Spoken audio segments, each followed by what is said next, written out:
Vous vous souvenez de Jack Lang, les années 80, Mitterrand, les graffeurs, le tag, expression artistique de la rue, le street art.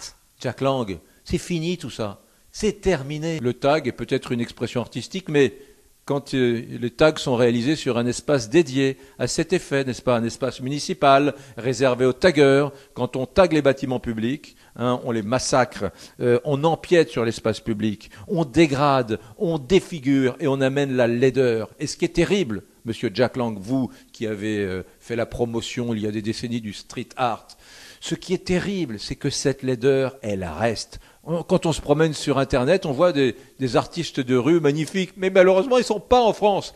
Il y a Banksy, il est à Londres, il fait des peintures éblouissantes sur des murs qui sont en général des murs dans des petits coins qui ne sont pas des endroits très valorisants, voyez-vous. Et donc, il leur donne une valeur supplémentaire, Banksy. Mais les taggeurs français, monsieur Lang, sont médiocres, ils sont nuls, ils font des fautes d'orthographe, ils achètent des bombes de peinture qui dégoulinent sur nos murs. Et ça, c'est une véritable tragédie.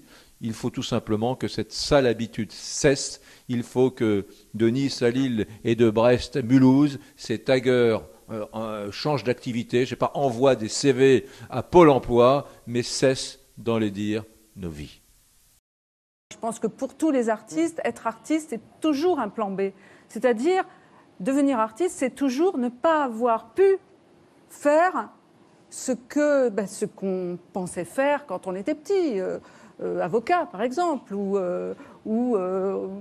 médecin, instituteur, ou je sais pas, ou médecin, ou alors travailler dans une entreprise, ou peu importe. C'est toujours le résultat, au fond, d'un échec et de devenir artiste, en fait.